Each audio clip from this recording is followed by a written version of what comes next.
Se alguma criatura encantada te fizesse uma proposta para morar com ela em um outro mundo, isso no fundo do rio, você aceitaria ou você preferiria permanecer aqui na superfície? A avó desta seguidora recebeu uma proposta de uma cobra grande.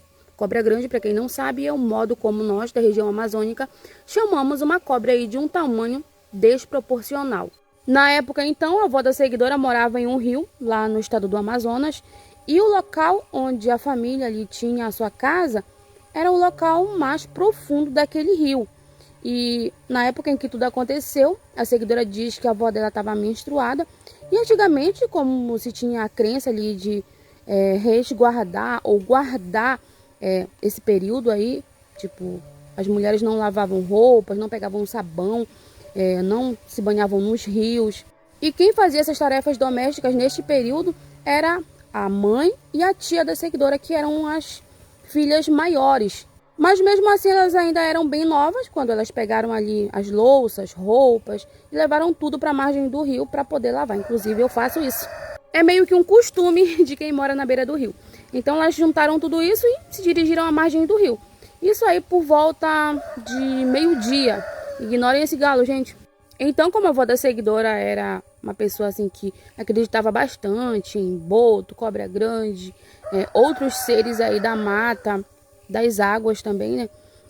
Ela sabia que não se era recomendado ficar esses horários ali de meio-dia, 6 da tarde, na água. E foi aí que, como as filhas dela estavam demorando muito voltar, ela acabou saindo de casa e indo até a margem do rio para chamá-las de volta.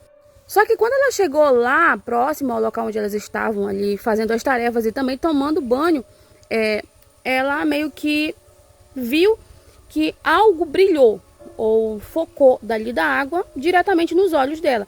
E esse algo era semelhante àquele reflexo do espelho, quando está em contato com a luz do sol, que chega a ser até mesmo incômodo, né, nos olhos. Então aquilo ali meio que cegou ela momentaneamente. Ela ficou ali embaixo de uma árvore e tipo, automaticamente ela sentiu dor de cabeça. Mas ela chamou as filhas, né? Todo mundo saiu para a terra, subiu ali, voltaram para casa, vida que segue. Só, gente, que essa dor de cabeça não passou mais. Então não tinha remédio que fizesse essa dor de cabeça ir embora.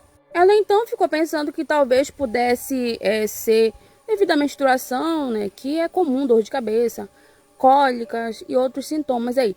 Então ela associou a dor de cabeça a isso e foi passando os dias, né? Pensou que com o final deste período a dor de cabeça iria embora, mas não, gente.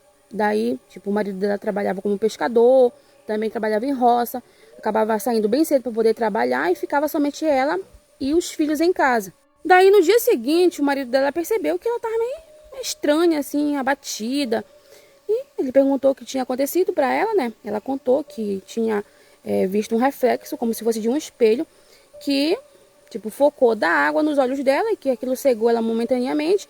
E que depois disso ela ficou com dor de cabeça, uma dor de cabeça que não passou. Então ela contou pro marido, ficou entre eles essa conversa. Mas a peleja começou durante a noite, poxa, ela ficou fora de si. Quando ele olhou para ela, assim, pro lado, creio que o local onde eles dormiam, meu Deus, até uma cinza na minha sobrancelha. Ela estava completamente transtornada, tipo, com um olhar perdido, como se estivesse em um transe. E, gente, ela fazia força para correr em direção à porta para ir pro rio. Ela queria ir pro rio. A seguidora diz que o avô dela, até hoje, ele ainda é vivo, quase 90 anos, se eu não estou enganada. E ela diz que o avô dela sempre foi um homem grande, alto e forte. E ele segurava, gente, quase não se aguentando. A avó dela, que era uma mulher pequena, né? Tipo, por ser mulher, ela tinha menos forças do que um homem. E naquele momento em que ela estava transtornada ali, fazendo força para ir para a água, nem ele conseguia segurá-la direito. Então, os outros filhos dela, que já eram maiores, vieram ajudar. Eles amarraram ela dentro do quarto e trancaram ela ali. Todo mundo ali ficou morrendo de medo, né? E, tipo, os filhos menores do casal choravam muito porque não entendiam o que estava acontecendo. E, gente, eles passaram a noite ali que não dormiram direito. E quando foi no outro dia, ela voltou realmente à consciência. E só que ela não lembrava de nada. E, tipo, ela passava o dia normal. Mas durante a noite era essa tribulação. Aquilo, tipo, atacava ela. Ela ficava completamente transtornada. Então isso levou 3 dias. No terceiro dia, então, o avô da seguidora perguntou se ela não lembrava do que estava acontecendo com ela, o que ela estava vendo, por que ela estava querendo ir para a água. E foi aí que ela respondeu que no terceiro dia ela lembrou então de uma mulher que ela via sair da água, uma mulher toda vestida de branco ali, muito bonita. E essa mulher saía com um cesto de frutas na mão. E essa mulher oferecia para ela comer aquelas frutas ali e falava assim: eu vim te buscar, pois eu sei do teu sofrimento, a luta que tu enfrenta desde o momento em que tu se mudou para esse rio. Então, tu não merece viver essa vida de sofrimento, dificuldade.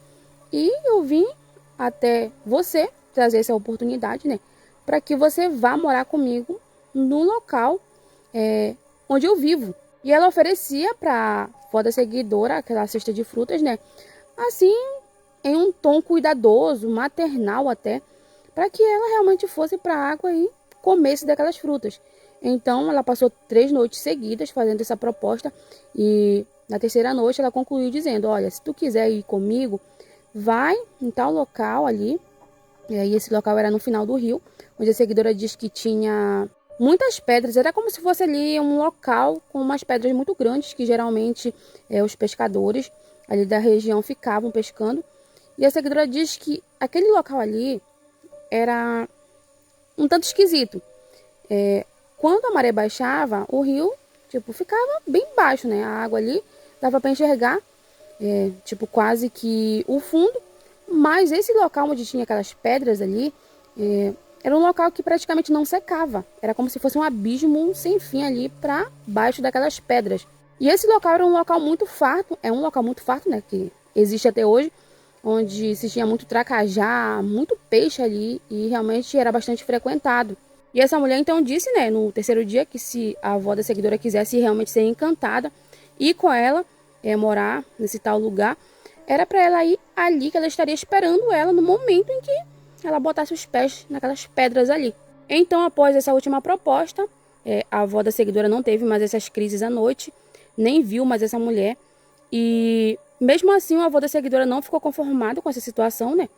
Mesmo com a mulher aparentemente bem, ele procurou um curandeiro, um senhor ali daquela região que trabalhava com espiritualidade, contou para ele, né? Olha, a fulana tem dado trabalho nas últimas 3 noites, dá umas crises nela, ela vê uma mulher vestida de branco, oferecendo para ela um cesto de frutas, e essa mulher fez uma seguinte proposta para ela, assim, assim, assim. Contou tudo. Foi então que esse senhor disse: olha, essa mesma mulher é uma encantada que mora ali naquela região, pois eu já vi ela uma vez que eu fui pescar ali à noite. Eu estava em cima das pedras lá, quando essa mulher, com as mesmas características que a tua esposa diz ter visto, eu também vi. E essa mulher apareceu para mim no momento em que eu estava sozinho ali, sentado em cima daquelas pedras. Ela disse assim para mim: olha, vai-te embora daqui, da minha casa, porque eu não te quero aqui. Então ele olhou para aquela mulher e disse: não, eu não vou embora, porque eu não estou na casa de ninguém, não estou fazendo nada para ninguém. Ela disse: mas aqui é a minha casa, e aqui só entra quem eu quero. Então vai-te embora. Ele disse que não ia. Bateu o pé e disse que não ia, né? Ela disse: ah, tu não vai por bem, né? Mas tu vai por mal. Nesse momento ela desapareceu então. E quando ele olha para a água, tava aquele rebujo que a gente chama aqui, né? Não sei como vocês chamam no estado de vocês, mas para nós aqui é rebujo. No caso, aquela movimentação ali, aquela agitação nas águas. E dali ele viu surgir uma cobra de um tamanho, gente, anormal. Aquilo ali era monstruoso demais. A cobra já é monstruosa em si, né? Mas aquela ali era de um tamanho gigantesco. E daí ele ficou com muito medo, tirou imediatamente a vara de pesca dele dali, embarcou na canoa e foi embora. E essa cobra, ele diz que foi seguindo ele pelo rio até ele chegar próximo ali à residência, e daí ela desapareceu. Só que ela voltou a aparecer para ele durante a noite. Disse: olha, esse local aqui é meu, é a minha casa, aqui só entra quem eu quero e eu não te quero mais lá. Então, como ele também mexia com espiritualidade, né? Ele não botou mais os pés ali. E a seguidora diz que ele fez uns banhos ali para a avó dela e disse para ela não botar os pés naquele local, pois se ela colocasse os pés ali, né? Com certeza aquela mulher, que já tinha feito aquela proposta para ela, a levaria. Com o tempo, então, a família mudou-se dali. E a seguidora diz que a avó dela adquiriu umas habilidades de cuidar ali de pessoas que também precisavam de atendimento espiritual nessa área da pagelança. Inclusive, a avó dela via também uma mulher vestida de branco, só que ela não sabe se era a mesma cobra que fez a proposta para ela. E esse foi o relato de hoje. Curte, comenta e compartilha. E já envia teu relato.